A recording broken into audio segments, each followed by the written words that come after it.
10, 9, 8, 7, 6, 5, 4, 3, 2, 1, 0. What is going on, all of our boggies out there? It is episode 36 of Your Brain on God.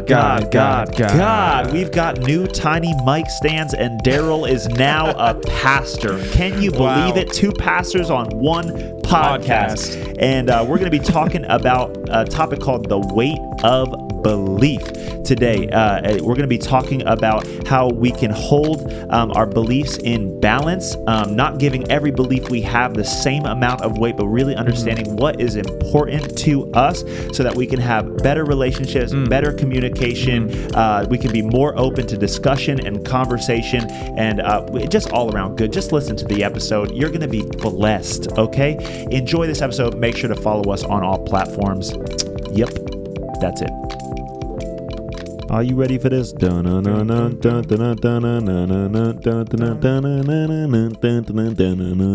Your Brain on God.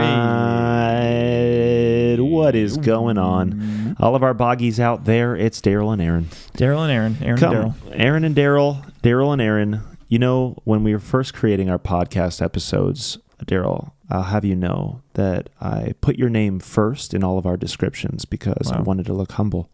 Thank you. And I thought if I said Aaron and Daryl discuss, I was putting myself before you, and I didn't want to do that. I wanted to elevate you so that everyone knew your name first. Wow. But really, I understood that the Bible says that the last will be first. So in putting my name last, I was really trying to be first. The ego wins again. The ego wins again. And you came in first. And I ended up coming in first place. Thank God. Thank God. This is good. Guys, we're talking about the weight of belief. Beliefs. Say it with us. Ready? The weight of belief today. Daryl, bring us into this fantastic topic we're talking about today. Well, beliefs have a very big impact on who we are, on the way we behave, on the way that we see the world. And our beliefs often are developed in ways that we don't even know are happening, you know, and sometimes we end up giving weight to beliefs, and then they get challenged, or we have different beliefs, and something happens that causes us to reconsider something, or somebody pushes a button and we feel the weight of how much we believe something. Yeah. You know, and I think that it's important to consider and be aware of the things that we believe. Right. There was he calls himself a pyrotheologian. I don't know all the stuff that he says and teaches, but I watched a video and he said something that was, I think, fascinating. A pyrotheologian? Yeah, at least he did then. I don't know if he still does. But Pete Rollins, he was talking about how people believe things that we don't acknowledge, and he talked about when you're scared and if you're going to bed late at night and you hear a sound, and you pull up your sheets over you, like as if it's going to protect you. Right. And he also talked about a time when he was doing a speech. He invited an atheist to come up and read this thing over his wife. And he raised his hand, like, who's an atheist in here, and somebody, like, different people raised their hands. He asked one person to come up, and he's like, okay, I want you to read this. It's a curse that was, written by some witches. I want you to read this over your wife. And the guy said, this guy is a pyrotheist. Yeah, he's just pretty intense. He's really intense. Jeez. But the guy was saying, like, he doesn't believe in it, but he's like, but something inside of him was saying, I'm not going to do that. Right. Because even though he was adamant about not believing in spiritual things and stuff, when it came down to it, he really wasn't sure. There was something inside of him that stopped him from doing that, even though he said he didn't believe it would matter. And what Pete Rollins talks about is that the importance of the way that we believe things, and sometimes we're not always aware of the things that we are believing, or we're not aware of the way that we're believing in things, or the weight that we put on certain beliefs. Yeah, and the weight that we put on certain beliefs, and how somebody who believes, puts a lot of weight on everything. He talks, and this is in the context of religion, but he talks about a fundamentalist atheist. If they are a fundamentalist atheist, they'll become a fundamentalist Christian, and vice versa. If there's a fundamentalist Christian and something happens and suddenly they become an atheist, they're probably going to be a fundamentalist atheist. Right. And a fundamentalist, and when I think of fundamentalist, I think of like somebody who takes everything that they believe and it all has equal value. Right. That there's no differentiation. There's Everything no has, nuance. There's no nuance. Everything has the same level of weight, same level of importance. And if one thing's shaken, it's all shaken. So you could be like a fundamental Republican. Yeah. Fundamental Democrat, whatever. Totally. Yeah. And I think that we can all probably think of people that, or posts or something we've seen that seems like it comes from that kind of a place. Think of that person. I want you to think long and hard about that person. But we can have these stances and be so unwilling to admit that we might be wrong about something that it stops us from learning and stops us from growing. Mm-hmm. So I think recognizing the weight and the value of what we put on our beliefs is important, because sometimes some beliefs maybe don't matter as much as other beliefs. As far as like what's important to us, the way that we live. And if we're unwilling to open our hands a bit on some stuff and look at it honestly, we may not grow. We might be stuck in a certain belief that could be unhealthy or unhelpful or just wrong. Right. Whether it's about a person, or if it's about the way the world works, or if it's about God, if it's about yourself. Right. If we aren't willing to have a conversation about some things, then I think we could end up hurting ourselves, other people around us. Right. And we get stuck somewhere. We don't grow. We don't learn. Mm-hmm. So you're talking about the there's beliefs in us that we don't know about, which is kind of can be frightening. Yeah, I mean, I'm sure there's plenty of beliefs in us that we are not aware of. That we operate out of beliefs, and we've talked about this on the podcast, a bunch of different times in a bunch of different ways, right? But there's things inside of us that have been imported, that have been downloaded inside of us from our family situations or whatever, or just the way that we grew up, the people that we are around, the communities that we are around, the culture that we're in, all of those different types of things. So we have beliefs that we don't know about. And then even the way that we believe those beliefs, that gets shaped as well. Yeah. So if you grew up in maybe a fundamentalist household, you get really fundamental things. If you grew up in a more balanced household, then you probably are more balanced in how you view things. A very loose, nothing's really true, relative kind of truth and beliefs. Right, then you're more likely to be more relative.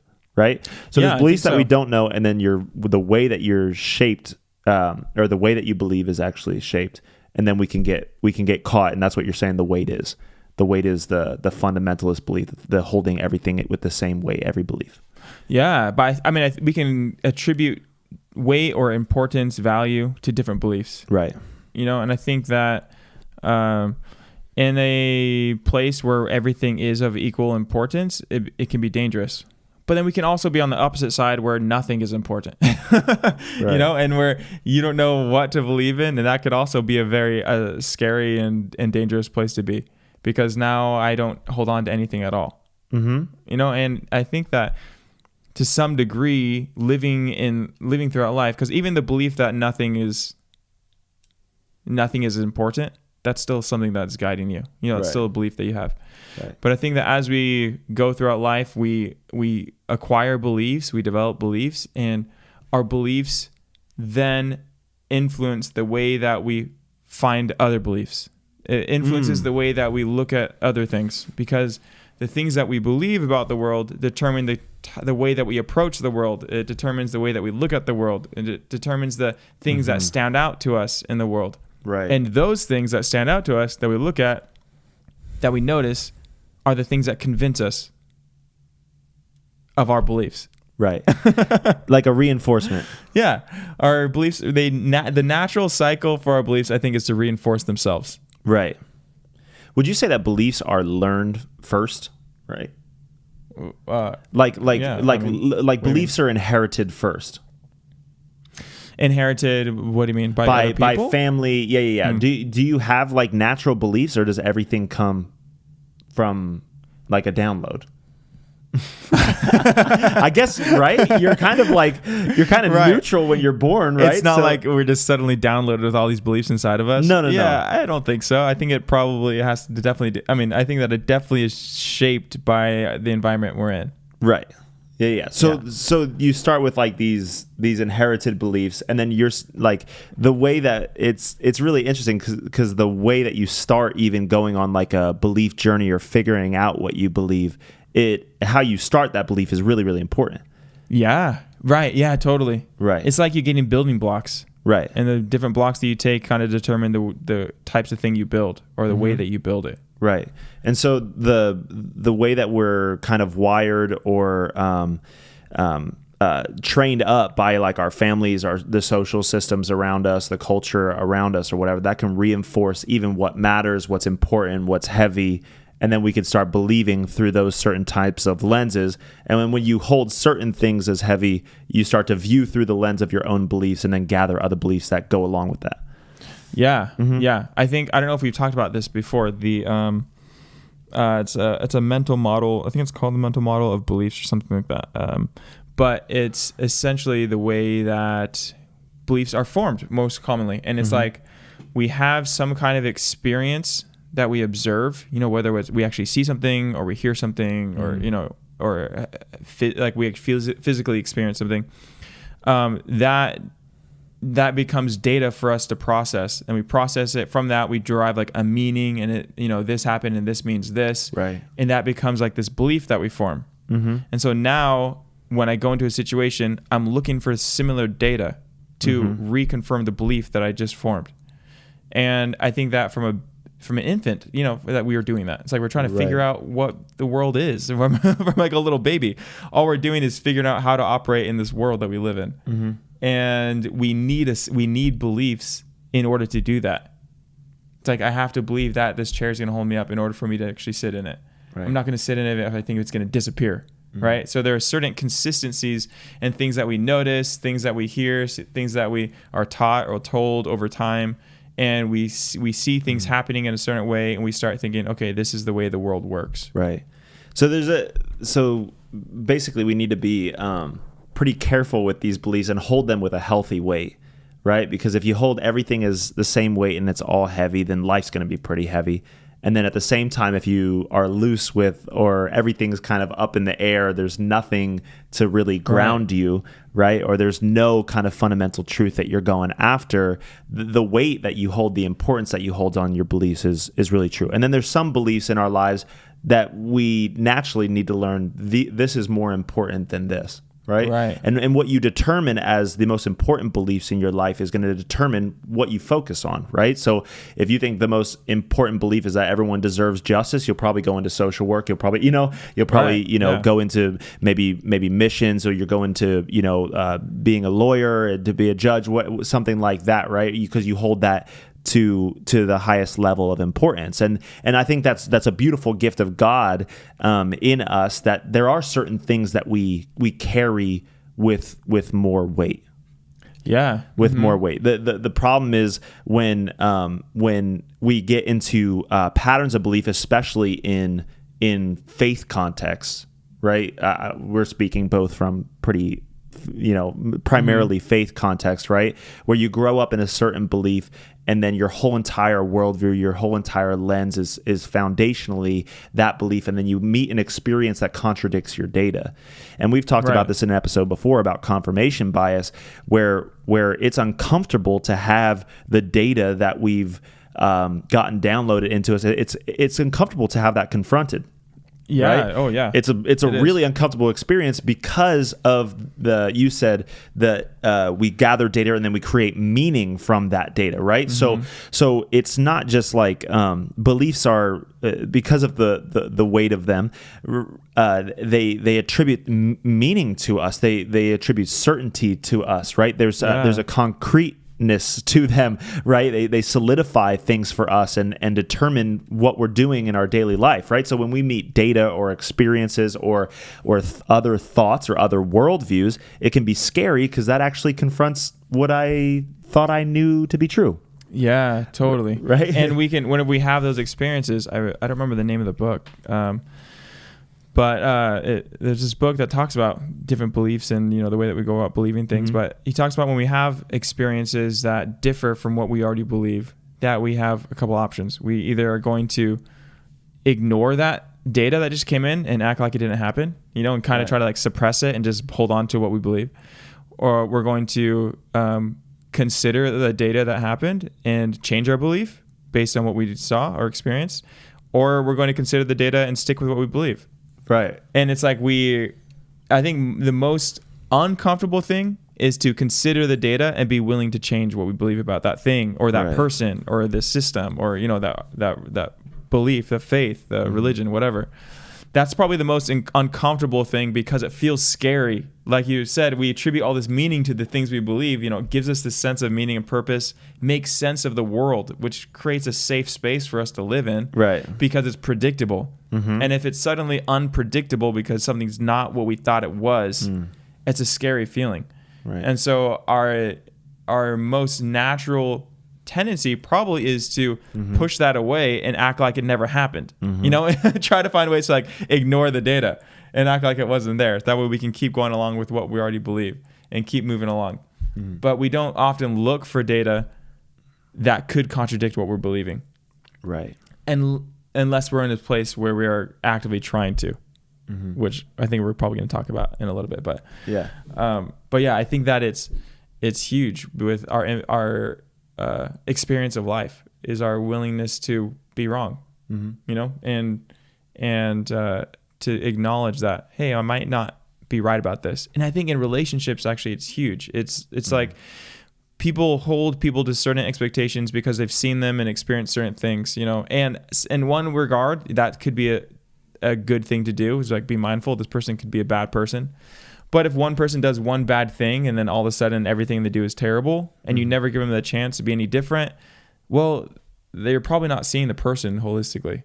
Right. Or if I grow up in an environment where the only relationships I see are broken relationships, what's that going to do about my beliefs in regards to relationships, right? If I think every relationship is bound to break because that's all I've seen, right? If all I've seen is broken relationships, then I'm probably going to believe that relationships are broken, right? And that it's pointless, or I'm expecting this to break because that's just what relationships do, but I'll see how long it lasts. But if I go into it with that belief that relationships are going to break, I'm probably going to be looking for evidence that backs up that belief, which means in my relationship, I'll be looking for evidence that'll back up the belief that this relationship is going to break. Right. And so I'm going to be in this relationship looking for reasons that it's wrong, looking for reasons why it shouldn't be, why we shouldn't be together. And if I go into it with that belief, it's going to affect the way that I am living. Yeah, there's almost a prophetic nature to beliefs. And there's they're self-fulfilling, and I think we've talked about this before too, but what you believe, it is spiritually, I mean, and this is biblical, right? But it's like what you believe comes to pass, you know what I mean? Like it really affects something in the spiritual realm. I don't know what it is, but also just psychologically, and if you're believing all these negative things about yourself, you're going to manifest those things in your life. If you're believing all these things about your relationship with your spouse, like those things are going to start to come to pass, right? You believe it with your friendships. You believe that you're always going to be a loner. Well, you're probably going to make decisions that keep you a loner. Right. So you feel like you can never stand out, or you're shy, right? You're not going to actually build relationships because you think you're shy in the first place, and they're actually limiting beliefs. Yeah. Right. So all of those things really, really affect us. Yeah. But if I'm willing to say, well, maybe I'm wrong. Right. Then I can take a different approach. But it's not until I say that, hey, maybe it's not always this way. Maybe all relationships don't break up. Maybe I'm not just a loner. Then I start looking for different evidence to form a different belief, to draw a different meaning, to get it, and it changes our experience when we can do that, when we can say, hey, maybe something's different than what I thought it was. And it lessens the weight. So when we actually are curious about why we believe things, or where that belief came from, or we're willing and open to that uncomfortability of that thing being wrong, it almost immediately kind of cuts out the sting well, actually, the actual intermediary process is actually very difficult sometimes, right? Because you're still kind of half holding on, right, to that belief, and you're like, I really want this to be true. I had this problem in theology for sure, right? Because when I first met Jesus, I was like fundamental, straight up fundamental. Like everything was like, this is how God operates, this is how He moves, this is how I relate to Him, this is how I connect with Him, all that kind of stuff. And then you go to college and they deconstruct everything that you know about faith. And it's like I hated it, and this is like a Bible college. This is like a Bible college, yeah. I was doing theology. biblical studies, and it was my major, and so it almost seemed in a bad way that professors were trying to do it, which I still don't appreciate, but they were deconstructing what you thought, right? I had a class, I remember, a big thing in talking about David, King David is like, he's a man after God's heart.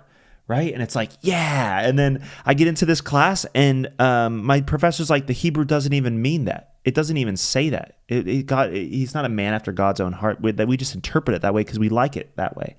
And I was like, what? It was like this crazy, kind of like this crazy slap in the face. And I had to learn throughout that. I'm very grateful for going through that process to hold a lot of what I thought was true loosely, right? Because it gave me the opportunity to learn it. It gave me more of a sense of, well, maybe I am wrong, right? And it allowed me to receive that data, right? And I had to learn to do this in balance. And we're all having to do this with new data that we're receiving if we're open to that new data. Right. We're all having to receive that and with courage, take that information and do exactly what that guy said in the book. You didn't give a, but I don't remember. You know what I mean? To receive that data and actually be willing to say, okay, this could change me, right?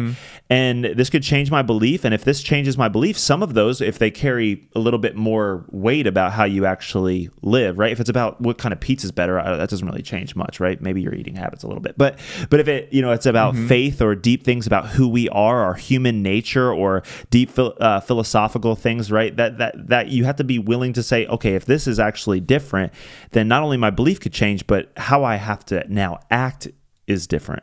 Right.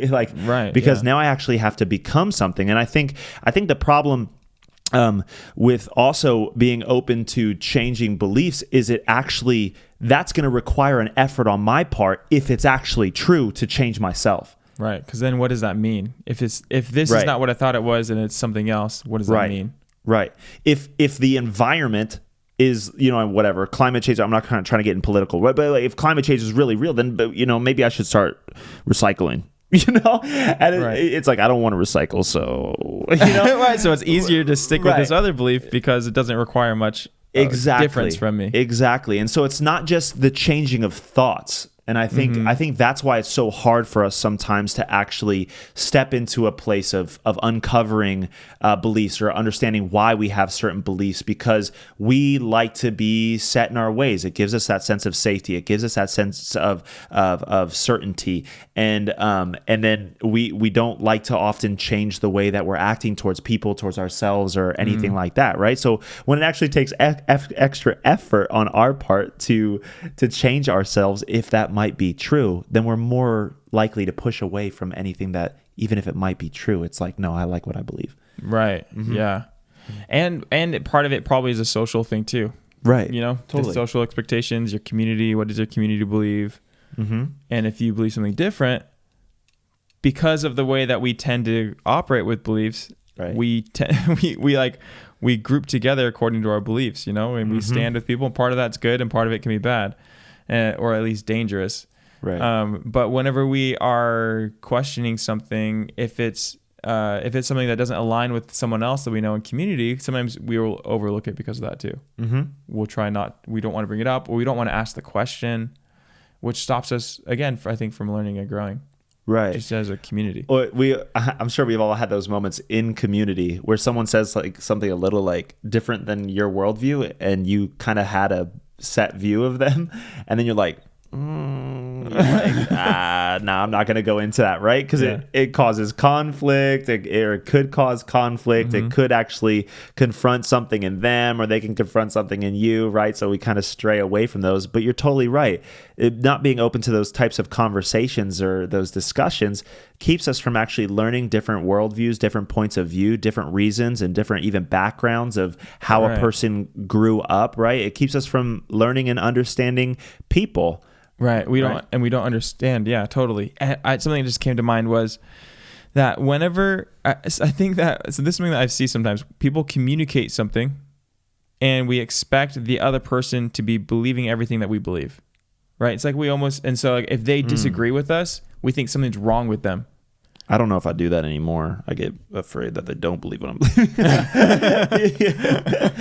I'm like, is this okay to say? Right. What are you going to say back to it? Yeah. But I think that conflict happens sometimes because we expect people to be us, and we expect people to believe like us, to operate like us. And when they don't believe like us or operate like us, it's not that they're different; it's that they're wrong. It's because we hold what we believe to be the way. It's pretty self-focused. Yeah, I think that we can grow up, or even if we grow up, believing that this is the way you do things, and then we see somebody do it different, we think they're wrong, even if it's just a different way of doing the same thing. But from our experience, we believe something to be true, and so if somebody else says something different or does something different, it's not that could also be true. It's that they're wrong, and I'm right. It's just something came to mind. I feel like it's another thing that influences the way that we interact with people. Instead of trying to understand the person, we now attack them for being against us. Yeah. Yeah. And I think, people want to believe what's true. Yeah. Yes. And I think that's an innate desire in us. We want to seek out what's true. And, and I think the problem comes when it comes to now I have to be right, and I think that there's a difference, between right and what's true sometimes, because right can be definitely subjective. It could be based on, how we feel about ourselves and in that relationship and all that different kind of stuff. It's pretty fluctuating, right? But we have to be open to truth. And that's something altogether different. And in order to be open to truth, you have to be open to actually be humble enough to say that you're wrong, right? Yeah. And at this point in time, you see in our culture, everyone's trying to be right. And it has to, we talk about dopamine so much, it has to just release so much dopamine, right? When you confirm something, and we've talked about that in the confirmation bias, right? When you get to argue your point, it like totally heightens you and sends chemicals throughout your brain, and you're like, I was right. It feels good. It feels good. And when you're always trying to be right, it breaks apart relationships. And when things are questioned, but you just want to be right, it breaks apart relationships because there's no discussion, there's no safe space, there's no grace, and then there's no place to learn. And then oftentimes, especially with kids that are growing up and they're still figuring it out we're all still figuring it out, but especially something that's genuinely curious about something, when they meet with no, this is it, fundamental, this is the most important thing, and then you're not open to actually allow them to be curious, but you shut them down, they're not even going to believe, even if what you had is true, they're not going to want it. Right? Yeah. Because truth came with being right, and that doesn't really help people discover truth, right? It has to be open to discussion. That's why the censorship right now is like so ridiculous too. I'm not going to get into that either, Aaron. Stop. You know what I mean? But there's a cutting off of discussion, of cutting off of learning, of this is the right way to go, and we're going to cut off any viewpoint. Not even necessarily I agree with all those viewpoints, but no one should be cut off from explaining, hey, this is what I think, right? Because you're not just cutting off someone's beliefs, you're cutting off, we say that we appreciate where somebody came from, but it's like that's a person's background, that is also a person's culture, that's also a person's ethnicity, what they believe now, that could have been highly shaped by that. So when you cut that off and demonize a person for what they believe, you're breaking apart so many relationships because of what you're holding on so tightly in the weight of your beliefs, right? Yeah. And so we need to learn to even have healthy relationships to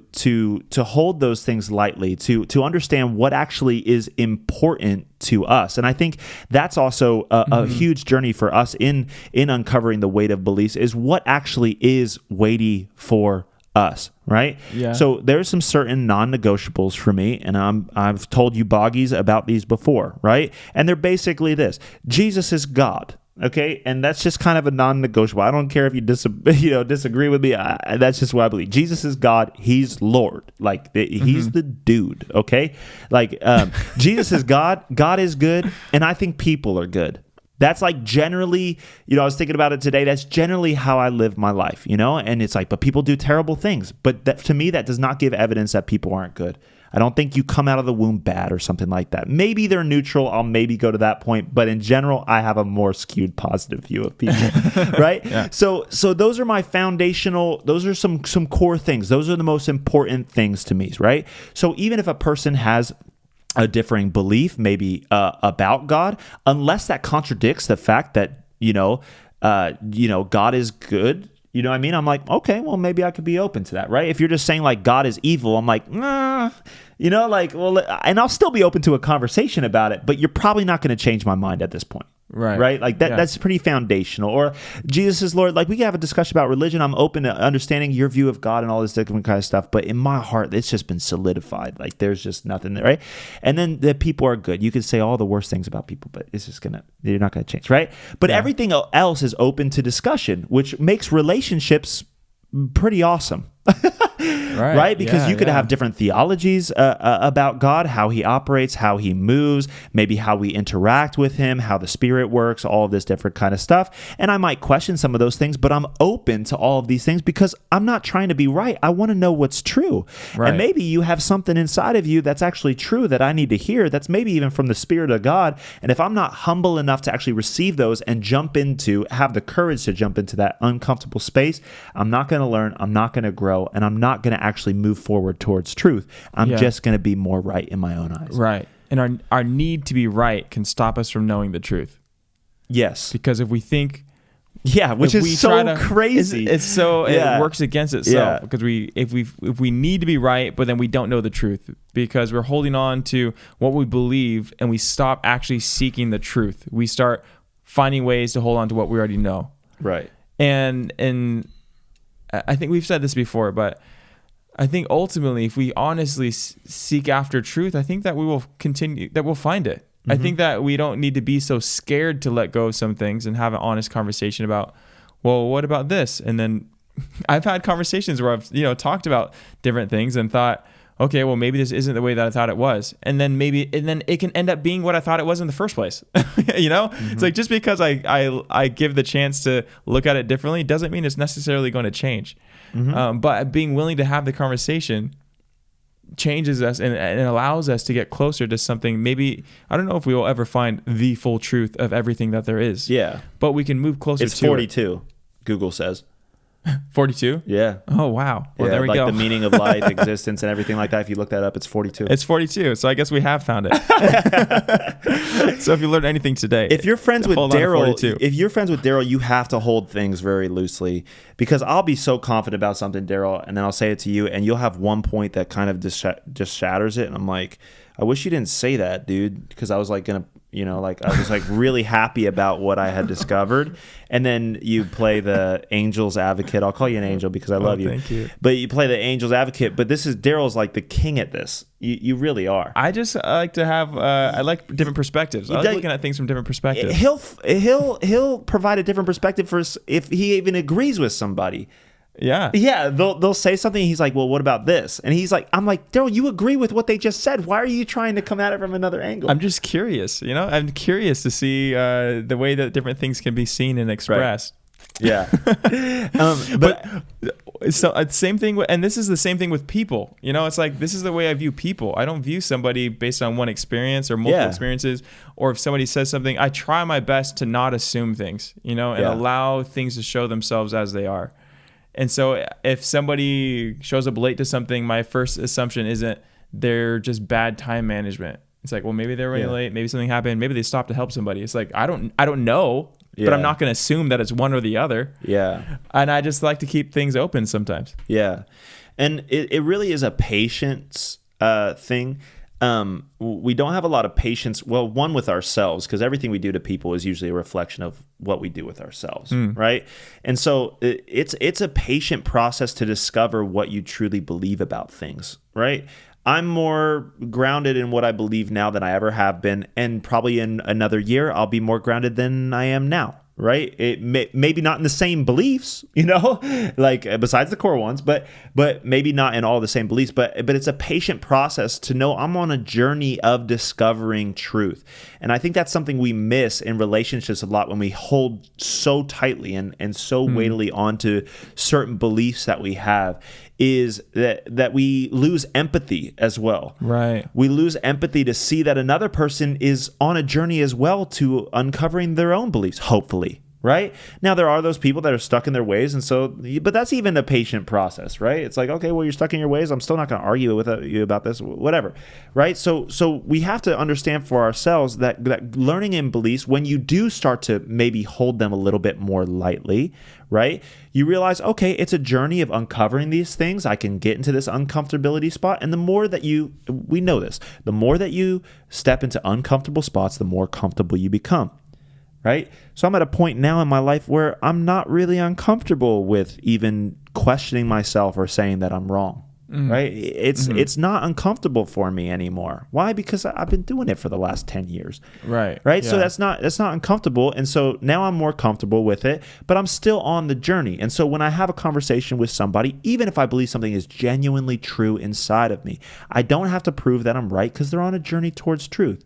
And I also trust God that, okay, you're on a journey towards truth. I believe that, and this is what I will encourage them. Hey, I would just be open to this. You know what I mean? Like, you seem a little closed off to this. I would be more open. I'm not saying, and I will say things like this.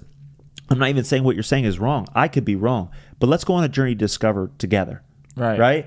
Let's do this together. What do? This is what Brene Brown says. You take the problem from between you to put it in front of you. Let's uncover this together. Let's do this together, right? And that totally diffuses all of this controversy, all of this stuff that we get so caught up in, and that breaks apart so many relationships, when really we could just, we got to be patient with people on the journey to discovery. Yeah. And when you're on that journey, you have empathy for people that are on that journey as well. Do you know what helps me with patience with people? Constipation? No, with patience, with like constipation. Having conversations with people who believe things different than I do. Tell me, Daryl. tell the boggies. Do you know? I ask myself the question, why do they believe that what they believe? Because if they believe it, there's a reason. If somebody believes something different to me, there's a reason they believe that. And That's so good. if I'm too arrogant and just think that they're stupid, it's like, I'm not just going to assume that they're stupid. I'm going to assume that they have a reason for what they're believing. Yeah. So I'm going to ask them, like, well, why do you believe that? And what has that impacted you? Or what's behind that belief? And I often do digging kind of questions when I have these conversations, because I'm curious. Yeah. I'm actually wondering what it is. And if somebody believes something that's different to me, and I dig a little deeper to why they believe that thing, maybe that's going to help me find another shade of truth. And even if my belief doesn't change, and like Aaron was talking about, the fundamental things, I don't feel like they're going to change, because I've gone through a season of questioning a lot of things in a very open and almost letting it all go kind of a way. Right. And I don't think my fundamentals are going to change with like what I really believe to be important. But they could shift, and things can be, I could see things in a different light. But when I ask myself that question, well, why do they believe this? And if it's on another political side of the spectrum, well, why do they think this is important? It's not just they're a terrible person and they have no guidance of truth. Yeah. It's like there's something behind that is driving their value for this thing. And what is that? Because maybe that value is something that I should be valuing.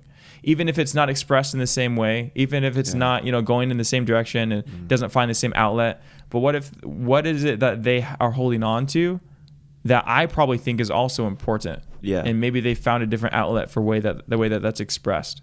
Yeah. Yeah. I mean, that happens. That's why we have denominations, right? In Christianity, for the most part, we all have the same core beliefs and the same goal. It's to bring Jesus to the ends of the earth, right? And but then we we argue about the way to do that. Right. Yeah. Right. What's the right way to do that? And then we get caught up in those things. But what you're saying, again, it takes patience to do that with somebody, right? Because what you're saying when you actually entertain those conversations is, I'm going to sit here and listen and entertain this conversation. Yeah. And that takes time, and that takes patience, and that takes actually probably relationship, and you need to build equity with that person to probably speak into their lives, right? So it's a lot easier, not in the long run, because you can get really trapped, but it's a lot easier in the moment to not actually be open. To not be actually open to see that person, to not ask yourself, why do they have that belief? And I think there is in our culture, especially right now, a quick rejection of people based on what they believe, and a quick a whole entire person being eclipsed based on even one part of what they believe. It's like they're a Democrat, there's no way they could be a Christian or something like that. You know what I mean? Like that's one I've actually heard. But they believe this about whatever, capitalism or something like that. I'm doing politics right now. Sorry, I keep on in my brain. Oh, anyway, it's a practical thing. So right, yeah, but it's like it overshadows that whole person. You know what I mean? Okay, let's talk about parenting. It's like, oh my God, they allow their kids to do that. It's like, are you serious? It's like, well, you don't know them at all, right? And so, but we also love stories because again, they make it more concrete. We love making up those things, right? They give us answers about things, and we love answers. Right? We love answers to things. So if I can pigeonhole in and I can know exactly who you are and I can bottle you down, guess what? I have some manner of control, some manner of power, some sort of answer about who you are. So then I know how to relate with you in every season and in every situation.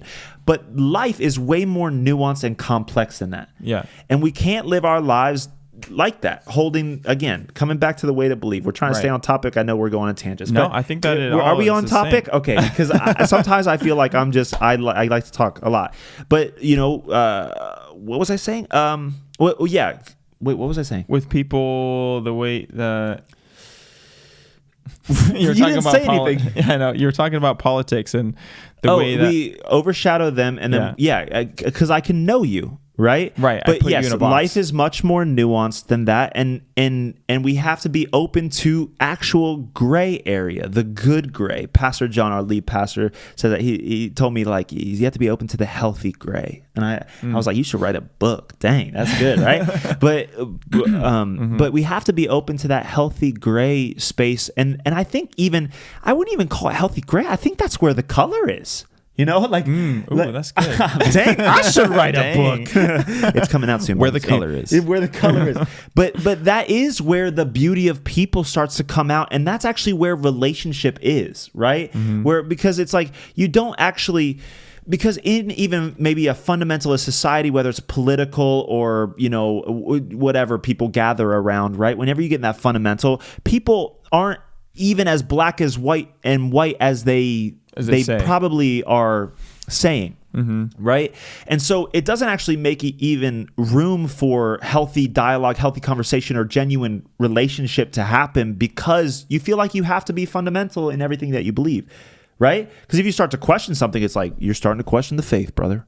You know what I mean? It's like what? Do you think that you're better than all of the traditions past? You know what I mean? Like, or do you think that you know better than this person? Whatever. And then they make you feel stupid. It's like, I'm never doing that again. I'm just going to stick with these beliefs, right? But that doesn't actually build real relationship when we're just focused in a fundamental community. And it doesn't even help strengthen the person's beliefs. It's like no. It doesn't. And I've seen people who seem so strong in what they believe, but then something gets questioned and all of it falls apart.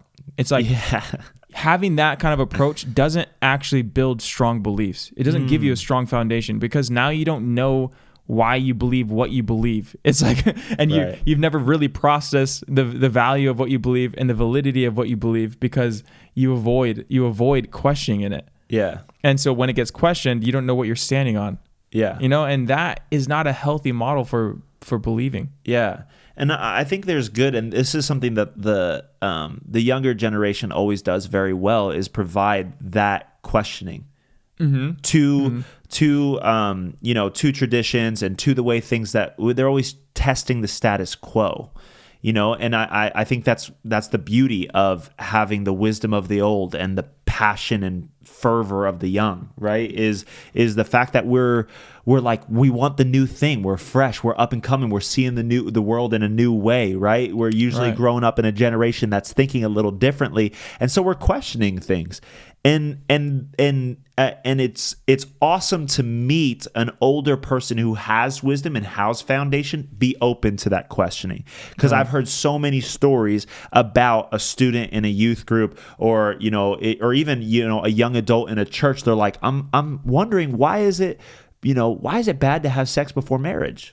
Or they're having real questions, actual questions about things. I'm wondering why this happened to my dad or to my mom when God's good and does he not control things, and I'm confused. They're questioning these things, and because they're open and they genuinely want to know, they genuinely want to seek after truth, and we often are afraid to give that to another person because if we think that we're honest, it will lead them away from the truth, right?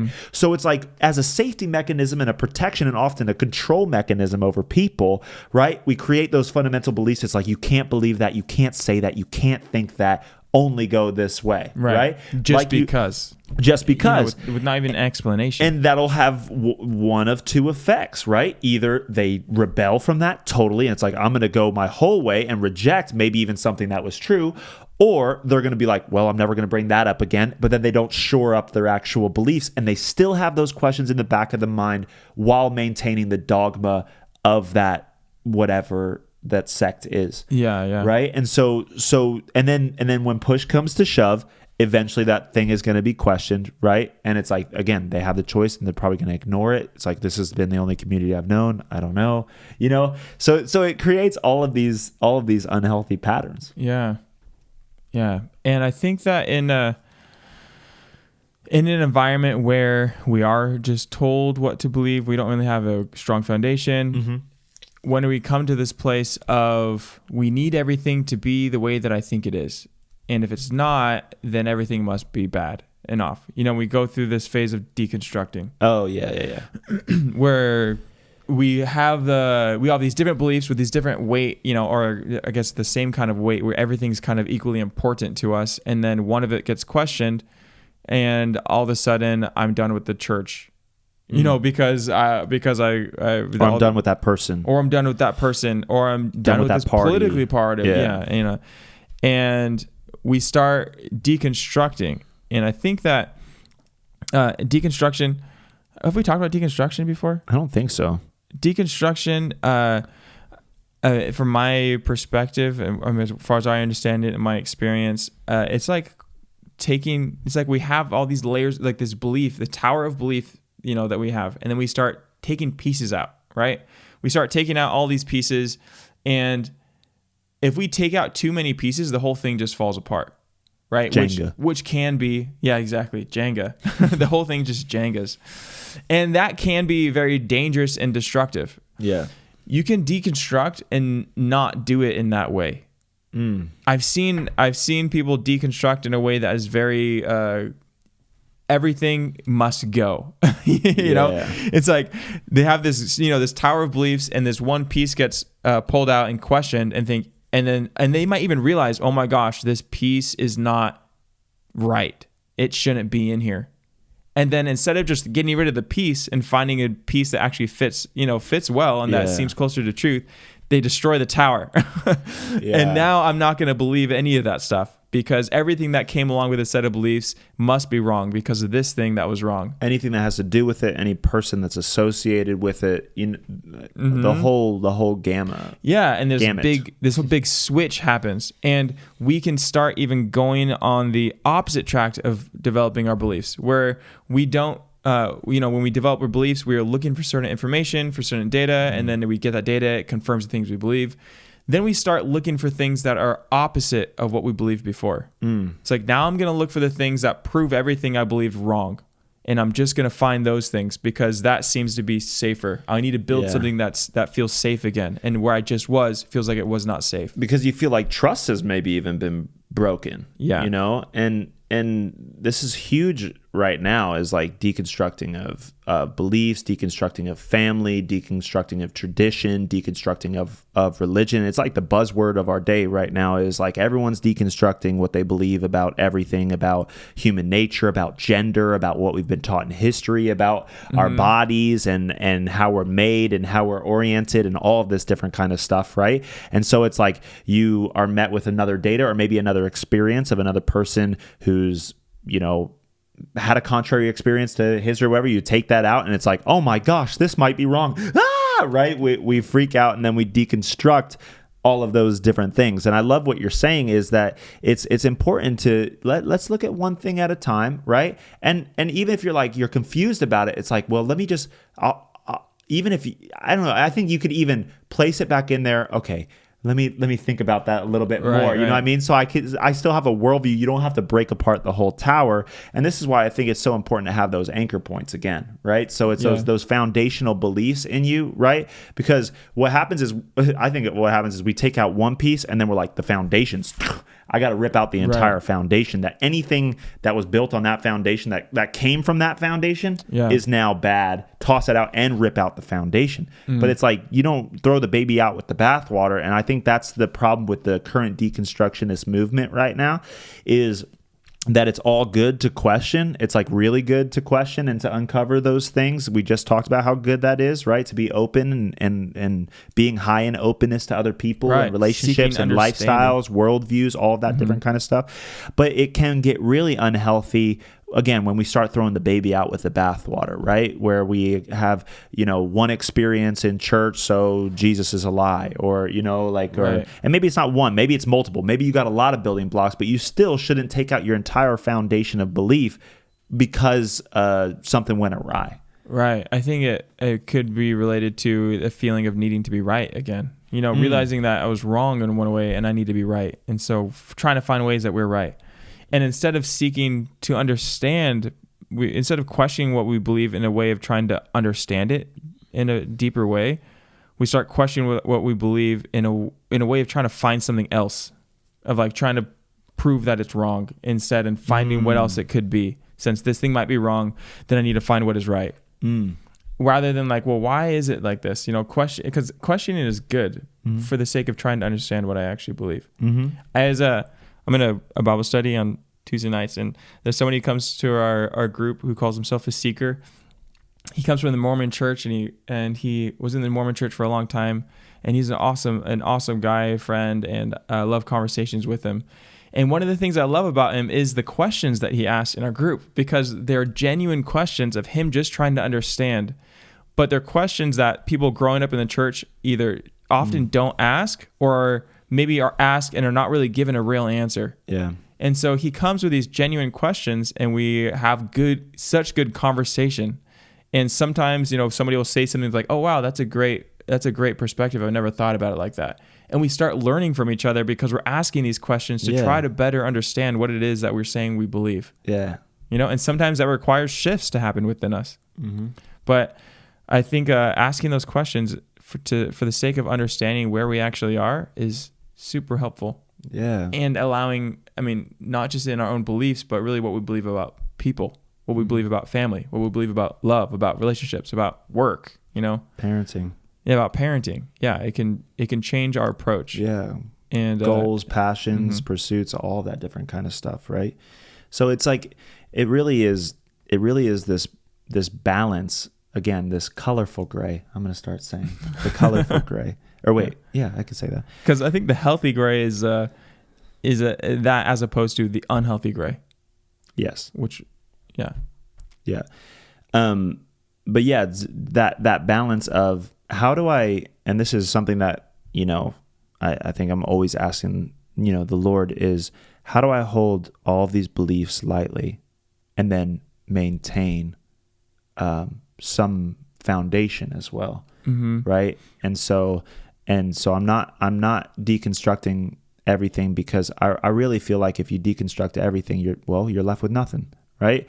And you're kind of aimless at that point, right? And, and then until you can find another foundation, because you're just looking for any foundation to find grounding, or you looking for, something that maybe not even could be true because you're grasping after straws, right? So it's important to have some of those beliefs and even know that your foundation can even be built up of different parts, I would say, right? So it's like, I don't have to reject faith because now I have science as a foundation too.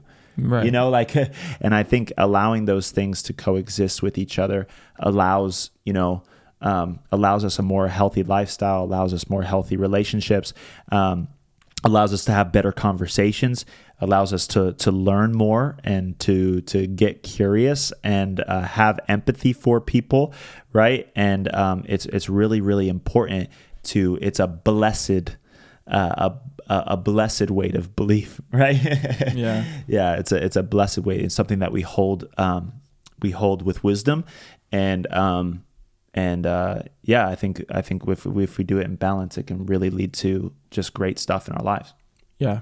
Yeah. And it's not everything that needs to be given up, Yeah. There are things that are more important to hold on to in this journey of figuring out what we believe and, and questioning things.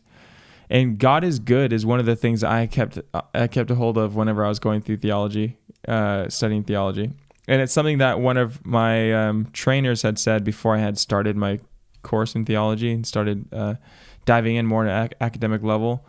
She was doing her master's in theology, and she was talking to a group of students, and she was saying that she was talking to a group of students who are going into theological studies, and she said, she's like, just remember that God is good. That was like something that helped her stay like grounded, because when everything got questioned, it was up in the air and like, well, what about this and this, and how do you read this, and what about this and that, and what about these things? Yeah, there are some anchor points that I'm convinced of, and I probably am, like Aaron said, I'm probably going to stay convinced of these things. Yeah. And to this point, and all the questioning that I've done, this hasn't changed. Mm-hmm. My belief that God is good.